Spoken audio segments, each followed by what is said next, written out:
Aloha, friends and neighbors. Rollin Frost here, Kona Astrologer, 322-3584, Rollin Frost at yahoo.com. And I'm going to do show number 1146 for you. We're going to go after the last week in November, see what comes up. And by the way, I'm running specials because I'm going broke, because Uranus squared the nodes. There's no mothering for astrology. I'm pretty much certain that I'm an incarnation of Ben Franklin, and one of his favorite sayings was, "Shame to the age we live in, where people just use astrology for cutting corns and gilding pigs." He said, in ancient times, no great enterprise had ever undertaken without first consulting an astrologer to find a lucky hour. Well, I'm here to do that for you. I have lots of different things I can do. You can email me, rollinfrost at yahoo.com, find out what the prices are for what you want. And I'm willing to work cheap, because I just need work, okay? Now, my intention on this show is to go back to basics. And let's see, I got some notes here, what's happening. There's a full moon on the 23rd at 1 Gemini. And that's a continuation of the 1 degree lunations. The bad one, this is a great lunation because it sextiles and trines the nodes.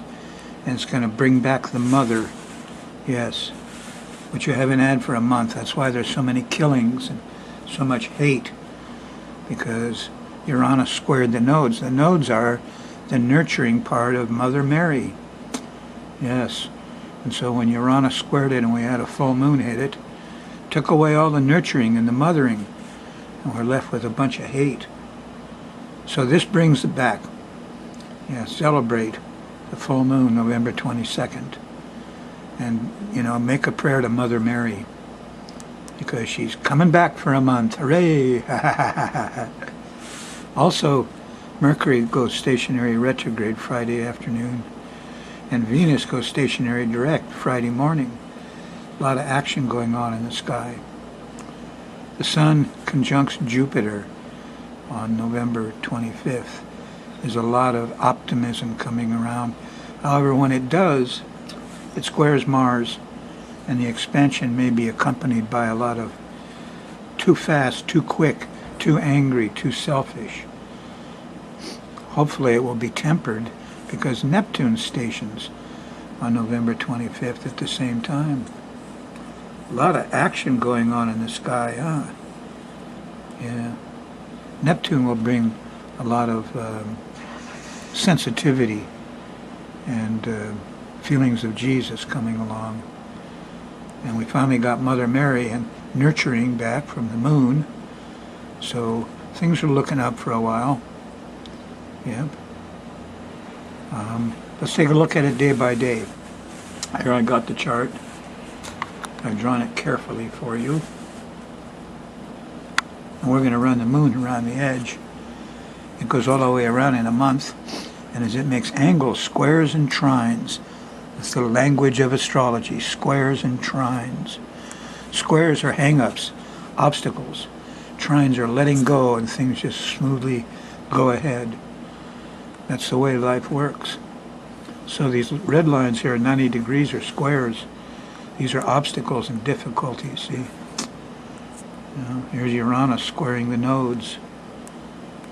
Been like that for a month. But here's the new moon, the new full moon. See, and it sextiles the north node and trines the south node, and it loosens it up and gives Mother the power. The nodes are mother things, they're moon things. Yes. Anyway, there's stuff going on here. Here's Mercury getting into some trouble. I'm going to square Mars here towards the end of next week. The Sun is going from 24 Scorpio to 4 Sag. As it gets into 4 Sag, which it will do here in about 6-7 days for you, starts to square Mars, and there's more angriness around again. Sometimes you can use that angriness, to do physical work. Just ask yourself what you're protecting. Let's look at it in detail. As on the Thursday night show, the moon's still in Pisces. And late Thursday night here, we got Jupiter and Mars. And a lot of testosterone going. Friday morning here, the moon goes by Mars. Watch your temper. If you get impatient or angry, ask yourself what you're protecting. You may have to ask that question more than once. When you figure out what you're protecting, all the anger and impatience goes away, and there's physical work to do. That's the way you work with Mars. Okay? Yes. There is a sextile to Saturn here. When's that? Oh, that's at 7 degrees. That's right here. I didn't mark it in. Right here. So that's Friday before lunch. You can get organized after a morning of impatience and angriness, if you're not careful. As you go through the end of Friday, you're coming up on Neptune, and Neptune is slowing down. So this is a spiritual time, a sensitive time, time for music, time to read Jesus. When you read the Bible, every time you read the word heavens, substitute sky. Yes, King James changed it. It's actually sky in Aramaic. Anyway, here's Mercury in square to Neptune, and so there's a lot of confusion here. And Mercury stopping, going retrograde, and Neptune retrograde. You could lose things. It could be difficult to talk Friday night, Saturday morning. Watch your keys. Don't lose them. The moon goes through Pisces the rest of Saturday, and in the evening, here's a nice trine to the sun. You got some ambition. You got a plan. Hooray. There it is. Saturday night. Looking good. Sunday, the moon shifts into Aries, and right away, it makes a nice trine to Jupiter. There's wisdom, there's natural knowing. Aha, now I see it clear Sunday morning. Hold on to that, because Sunday night around dinner time, the moon squares Saturn, and we get stuck. Not enough money, not enough time. This is kind of like manic depressive. Here's manic Sunday morning, here's depressive Sunday night. So, Monday, the moon's still in Aries. Makes a nice trine to Mercury. Kids are happy. We can talk and communicate. Good Monday morning. Time you get to Monday night, however, there's a square to Pluto, and we're going on power trips and control trips. And you had to watch that a little bit. Yeah. Tuesday morning, the moon's still in Aries, and it makes an opposition to Venus. Hard to get going. Not much pleasure and fun around. Feels like interruptions to most of the things you like. And here's that Uranus. In the middle of Tuesday, the moon goes by Uranus, squares the nodes, cuts out the mothering and the nurturing temporarily. Not a real good time Tuesday morning. Tuesday night, well, we finally got a goodie. We got a sextile to Mars, and we got a trine to Saturn, and it's just physical stuff. Get the physical work done Tuesday night. You can do it very, very well. You'll be happy with it. On Wednesday, the moon's still in Taurus, makes a sextile to Neptune. Play a little music while you work. In the evening, here's a trine to Pluto. We discovered the proper way to do it. A lot of discovery happens Wednesday night. Nice, yeah. Continues through Thursday in the middle of the day. Then the moon shifts into Gemini. And here is that full moon. It's Thursday afternoon. And this is a good one because it sextiles and trines the nodes. It brings the mother back into our life. We'll have some compassion. I like the Mayan greeting. In la catch. I am another you. That's what we need in this age of Aquarius. And we'll get a little bit of it back now for a month. After that last month, no nurturing and no mothering. It's still a little rough Thursday night, because here we got the square to Mars. Early in the morning, Friday, square to Mercury, or in opposition to Mercury. Everybody's going too fast. Rough talk. There's just some angriness here, some road rage. Thursday night, Friday morning. And it continues with some confusion through Friday on the 23rd, when around dinner time, here's a square to Neptune. So it's a day of confusion, Thursday night and Friday morning. You'll lose things. Go slow. On Saturday, the moon's still in Gemini, and it changes a lot. Here's a trine to Venus after breakfast.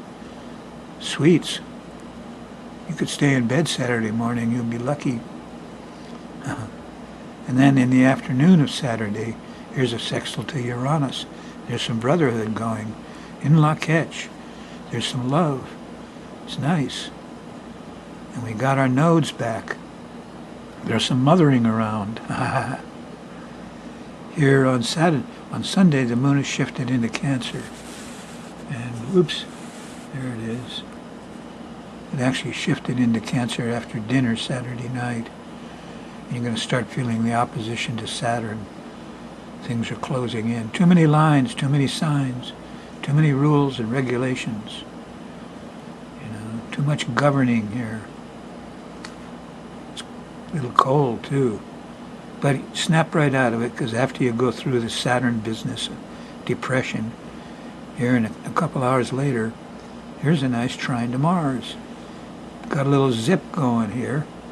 Get out and do something physical, and that'll take you right out of those blues that you got caught in Sunday morning. There's Neptune here after dinner on Sunday. Good time for church, for music, for reading Jesus. Jesus was trained in astrology, huh? I have the evidence. I have his birth date. I took up Moby Dick's work, finished it. So I know who Jesus was. He's a lovely man. You can't think he was a Pisces. No, he was an Aquarian guy. He was homeless.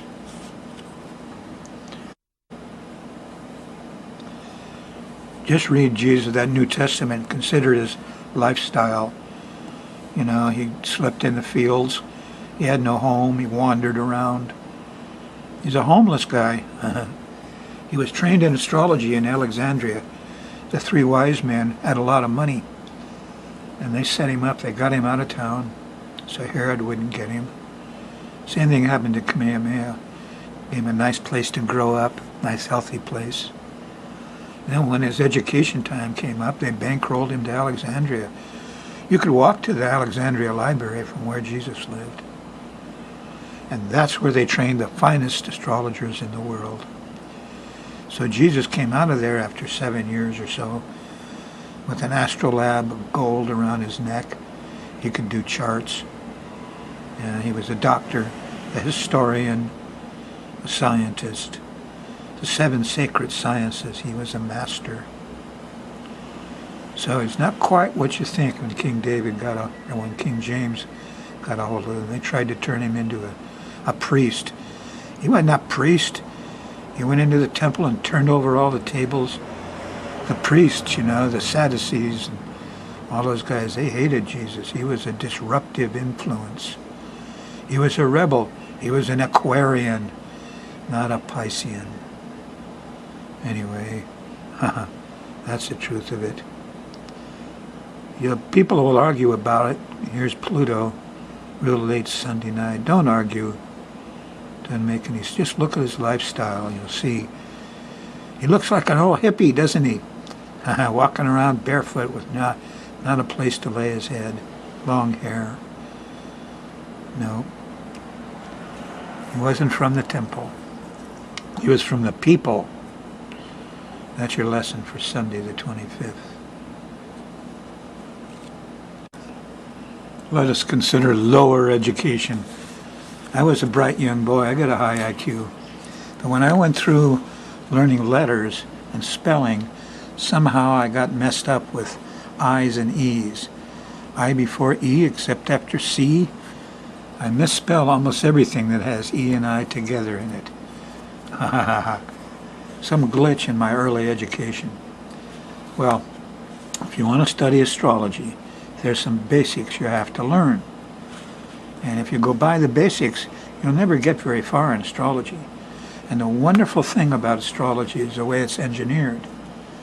These 30-degree segments in the sky, they're set up to recognize squares and trines easily. Yes, I'm in wonder about the way astrology is constructed. I don't think anybody, in the past 5,000 years could really do it, or more. I think astrology is more like 100,000 years old. Anyway, first thing you do, you got to learn your signs. So you just start drawing the zodiac. Draw the wheel out. Here's Aries, Taurus, Gemini, Cancer, Leo, Virgo, Libra, Scorpio, Sag, Capricorn, Aquarius, and Pisces. And when you say them, draw the glyph. Draw the sign. Here's Libra, the scales. Each one of these little signs has a lot to say. There's so much built into these signs. It's really neat. The Pisces sign, for instance, is said to be two little fish with their tails tied together. Yeah. So when you draw the sign of Pisces, you just think, here's two little fish with their tails tied together. Here's Aquarius. Looks like air. Looks like wind blowing. And sure enough, its ruler Uranus has to do with tornadoes and hurricanes and wind. Sagittarius, the hunter. Some are double signs, some are single signs. Here's Libra, the scales, always balancing things, So each one of these signs, when you go, you just start and go around the wheel and say the sign and then draw the glyph. You're learning your ABCs. Do it again and again until you've memorized the whole wheel. The next thing you want to do is start noticing which signs are opposite which signs. You should know right away that Pisces opposes Virgo, that Capricorn opposes Cancer, that Scorpio opposes Taurus. The oppositions are kind of easy. And if you get people together whose rising signs are these, if you get Scorpio rising together with a Taurus rising, well, they'll fight. Libras and Aries will fight. They're opposites. Virgos and Pisces will fight. They're opposites. Aquarius and Leos. They get along, but they'll fight. Capricorns and Cancers. They'll fight too. Now, I'll tell you something interesting about the zodiac signs is they're broken up by the rising sign and this horizontal line, and then the top of the sky, this vertical line. And the best way to think about these guys is that this is a big fan blade turning like this. And the edges of the fan blade are sharp and they're moving a lot and they're really stirring things up. And the stirring things up signs are the four cardinal signs, we call them, like cardinal compass points. So Aries is cardinal, Cancer is cardinal, Libra is cardinal, and Capricorn is cardinal. These guys, they'll get out and do things because the fan is really cutting the air hard. The next bunch is just off the cutting blade of the fan. They call those mutable signs. They're changeable. There's a lot of turbulence there. Excuse me. These are the fixed signs. Come next. After the cardinals, here's the fixed. There's some dead air here. Taurus is fixed. It doesn't want to move. Leo is fixed. Scorpio is fixed. Aquarius is fixed. And then comes the mutables. The mutables are the changeable ones. Farthest away from the fan blade, we have the Pisces, the Geminis, the Virgos, and the Sag. Now, it's no accident that these are designed this way. And it's up for you to go through this and begin to learn them. And one of the easiest ways to do that is to consider the clock. Your clock is actually a chart. It comes from astrology. 12 segments, okay? Yes. And from 9 o'clock to 3 o'clock, there's the horizon. And from 12 to 6, there's the midheaven. These guys got the cardinal signs down. So you know your clock already. All you got to do is exchange the numbers for the signs, like this. Yeah. So you've got your clock, 12 numbers, and you've got your signs, 12 signs. It just makes it easy to remember them. You need to draw them in a circle like this, and say the signs: Aries, Taurus, Gemini, Cancer, Leo, Virgo, Libra, Scorpio, Sag, Capricorn, Aquarius, Pisces. Program your brain. That's what you're doing when you say it out loud. Now, each one of these signs has 2 attributes. The first and probably the easiest to learn about is earth, air, fire, water. Earth signs look earthy. They wear earthy clothes. They're very practical, down-to-earth people. The earth signs: Taurus, Virgo, Capricorn. If you look, they make a trine. Yes, all earth signs trine each other. So if you see a planet in Taurus, another one in Capricorn, they're in trine. Here's the air signs. There's an air trine. Gemini, Libra, Aquarius. These are airy people. They live in the world of communication. They're very quick, very fast. Not so earthy and practical, but movable. Here's the fire signs. Fire signs are fun. Aries, Leo, and Sag. They got the energy. They're all trining each other too. So if you see a planet in Aries, another planet in Sag, you know they're in trine 120 degrees. And finally there's the water trine. Cancer, Scorpio, Pisces. These 3 signs all trine each other, and they make a big grand trine, just like the others. And so, you need to get these guys together. Know the earth trines, know the air trines, know the fire trines, know the water trines. They're trines, and they're very much in harmony with each other. Yes, very easy to learn. Now there's another way to look at the signs. You divide them, instead of 4 into 12, where you get 3 apiece, you divide them by 3, and here you get the cardinal, fixed, and the mutable. The cardinal signs are like the cardinal compass points. The Aries, Cancer, Libra, Capricorn. Cardinal, yeah? Remember the fan blades turning here. So that's just where the action is. These guys will go out and start things, do things, run companies, run families. They can be very aggressive, and they're very competent. They are the cardinal signs. Cardinal. Aries, Cancer, Libra, Capricorn. 4 of them. And they make a square. Each of the cardinal signs squares the other one. They don't get along so good. Try to get an Aries to work with a Libra. Uh-oh. Try to get a Capricorn to work with a Cancer. Uh-oh. They're in square. Not like these trines. They work well together. Next we have the fixed signs. Fixed signs, just what they say. They're fixed. They don't want to move. They want to get in a rut and stay there. And they're very good at doing that. Very good. Taurus, Leo, Scorpio, and Aquarius. Write down your fixed signs. They all square each other.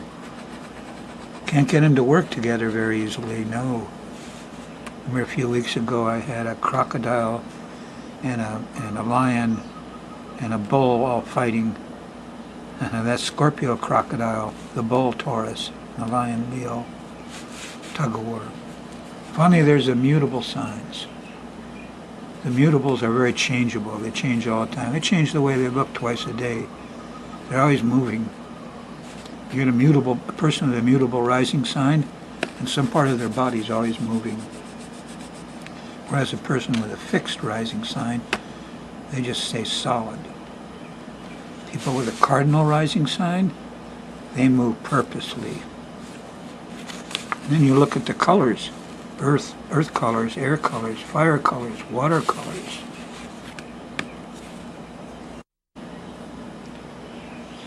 Okay, your job in kindergarten is you need to be able to say, let's pick a sign. What's this? Leo. Leo is a fixed fire sign. What's Gemini? A mutable air sign. What's Taurus? A fixed earth sign. What's Aries? A cardinal fire. You need to be able to name the signs and whether they're cardinal, mutable, fixed, and earth, air, fire, water. And once you get that down, you got the key to really doing good work in astrology. You've got the cardinal squares, and you've got the elements, earth, air, fire, water, the trines. So every time you look at a sign now, you won't just see a sign. There's a lot of magic around the signs, but you won't just see the sign. You'll know that sign is either earth, air, fire, water, or cardinal, mutable, fixed, and it will tell you what that person's like. You get the rising signs here, and you can pick them out. Any one of these rising signs, and you can tell whether the person's cardinal, mutable, or fixed, and what colors they wear, earth, air, fire, water. This is great fun. Practice. Enjoy it. And consider using your professional astrologer. I'm the best, like Ben Franklin. And I may not be here forever. If you don't want some work done, you can get $20 computer reports. You can get stuff on email even cheaper. Consultations. Or you can get full reports on a year, 2, 3 years. Or nothing at all. Just donate to your astrologer. Keep this show going. I need help. Okay?